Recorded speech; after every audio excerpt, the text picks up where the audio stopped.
Halo, kamu lagi mendengarkan podcast Resensi Buku yang merupakan kolaborasi antara Podcast Main Mata, Gramedia Pustaka Utama, Gramedia Digital, Goshen Suara Indonesia, dan didukung oleh jaringan Potluck Podcast. Selamat mendengarkan. Halo, bertemu kembali dengan saya Rijo Tobing di podcast Randomness Inside My Head. Hari ini saya akan meluncurkan episode spesial dengan tajuk Parade Penulis Asia. Podcast perdana dengan tajuk ini sekaligus saya ikut sertakan dalam kompetisi podcast resensi buku GPU yang diadakan oleh Potluck Podcast, Goshen Suara Indonesia, dan Gramedia Digital. Parade Penulis Asia akan hadir 2 kali dalam sebulan dengan penulis-penulis berkebangsaan Asia beserta karya-karya mereka yang menuai pujian dan penghargaan. Buku pertama yang saya pilih adalah Catatan Pembunuhan Sang Novelis oleh Keigo Higashino. Judul asli buku ini adalah Malice dalam bahasa Inggris atau Akui dalam bahasa Jepang yang diterbitkan pertama kali pada tahun 1996. Buku ini diterjemahkan dan diterbitkan oleh Gramedia Pustaka Utama pada tahun 2020. Sekilas profil singkat Keigo Higashino. Beliau adalah penulis berkebangsaan Jepang kelahiran tahun 1958 yang terkenal sebagai penulis novel misteri. Karya-karyanya telah memenangkan banyak penghargaan dan hampir 20 dari bukunya telah diadaptasi ke dalam film dan serial televisi.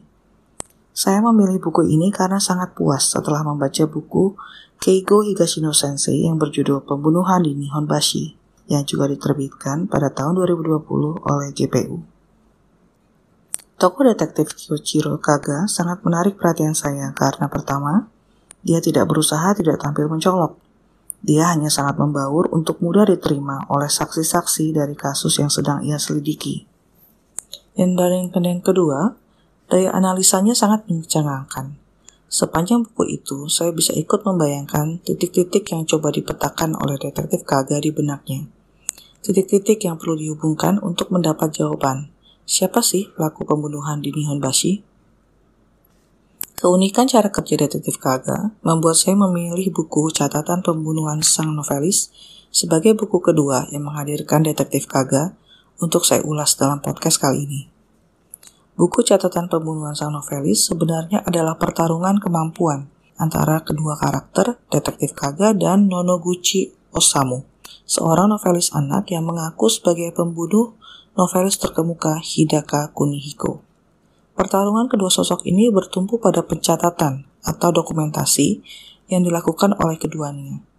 Dan hal ini ditandai oleh pergantian sudut pandang penceritaan atau POV antara detektif Kaga dan Nonoguchi sepanjang novel setebal 305 halaman ini.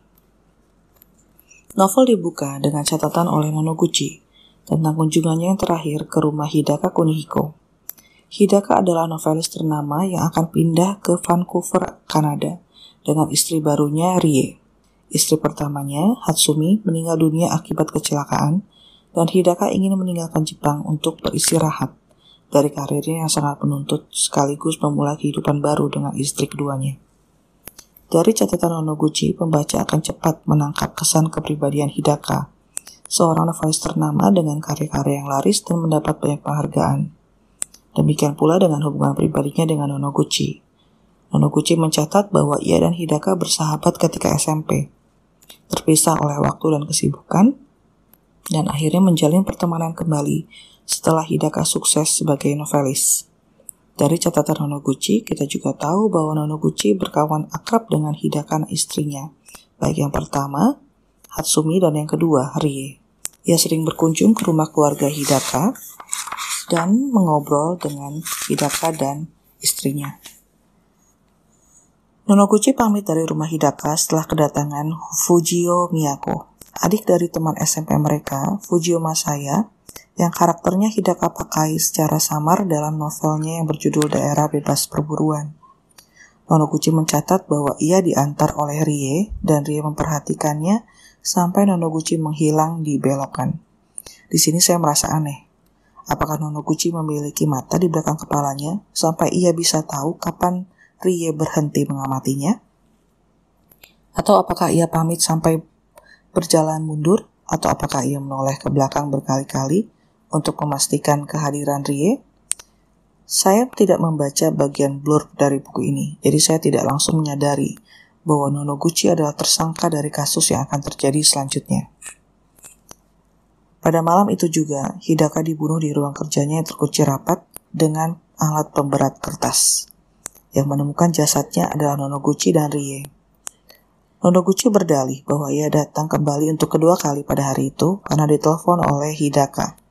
Ketika mendapati rumah Hidaka gelap, ia pun menelpon Rie untuk memastikan Hidaka ada di rumah atau tidak. Rie yang sudah menginap di hotel karena akan berangkat ke Vancouver keesokan harinya sangat kebingungan. Hidaka tidak ada di hotel karena ia masih menyelesaikan naskah novel Gunung Es.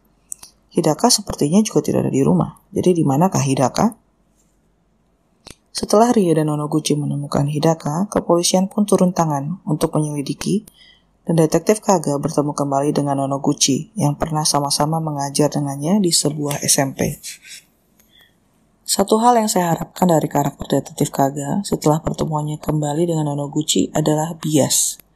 Detektif Kaga mengenal Nonoguchi. Tidak hanya itu, ia juga memiliki kesan baik akan seniornya itu. Detektif Kaga tetap menjalankan tugas penyelidikan dengan baik. Ia memeriksa kebenaran alibi dari Nonoguchi, Rie istri Hidaka, dan Fujio Miyako, orang luar terakhir yang ditemui Hidaka selain Rie istrinya. Akan tetapi, saya tetap merasakan rasa hormat dan sesuatu yang terasa seperti bias dari cara detektif Kaga menceritakan progres proses penyelidikannya. Nonoguchi menulis bahwa ia ingin mencatat secara mendetail peristiwa pembunuhan Hidaka, sahabatnya. Sebuah peristiwa yang menurutnya sangat luar biasa.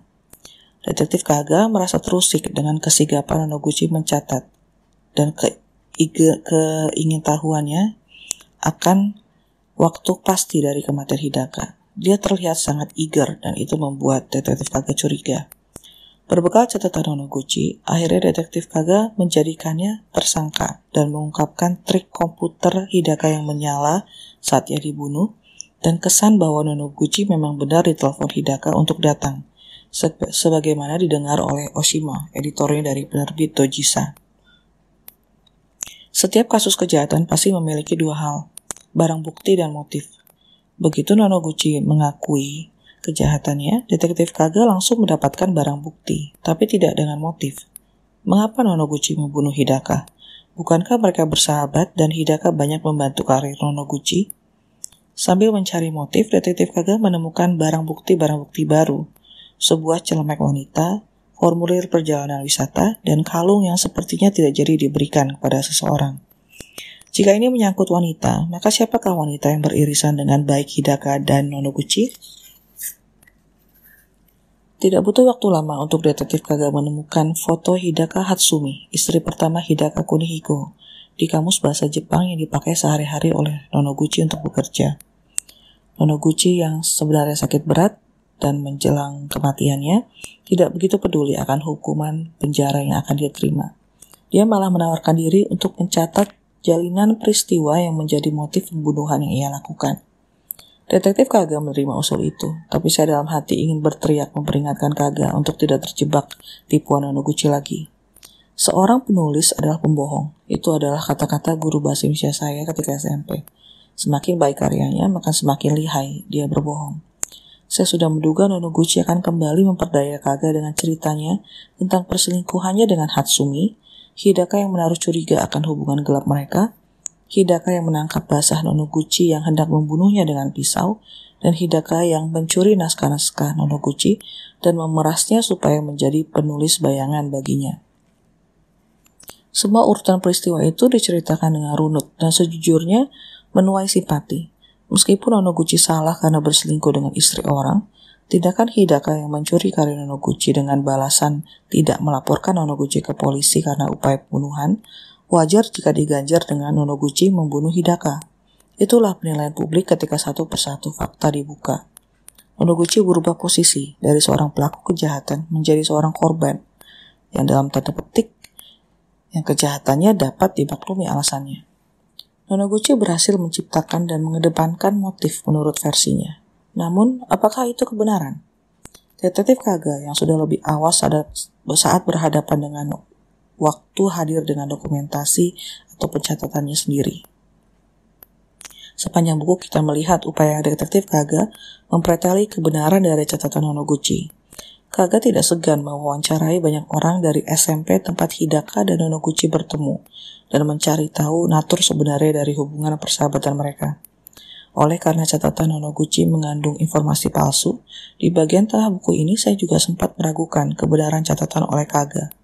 Bagaimana jika bias yang Kaga miliki berubah dari bias yang berpihak pada Nonoguchi, berupa rasa hormat dan segan pada senior, menjadi bias yang bernafsu menjadikan Nonoguchi terdakwa yang dapat dihukum seberat-beratnya, tanpa peduli motif asli dari pembunuhan itu? Siapakah yang benar pada akhirnya, detektif Kaga atau Nonoguchi? Satu hal yang muncul di benak saya setelah membaca buku ini adalah saya sangat puas. Saya sangat-sangat puas membaca buku ini. Semua trik psikologis digunakan, sebuah kebenaran dipertanyakan, dan semua karakternya, walaupun kuat, patut diragukan, baik detektif Kaga maupun Nonoguchi. Alurnya yang maju mundur dan berganti sudut pandang penceritaan membuat buku catatan pembunuhan seorang novelis ini bukan buku yang bisa dibaca sambil lalu. Ia memerlukan waktu, atensi tak terputus, dan fokus untuk bersama Kaga dan Nonoguchi mengungkapkan hal krusial yang menjadi motif pembunuhan dari Hidaka Kunihiko. Saya tidak akan memberikan spoiler selain satu hal ini. Motifnya adalah sesuatu yang akan dilakukan manusia, walaupun tanpa alasan.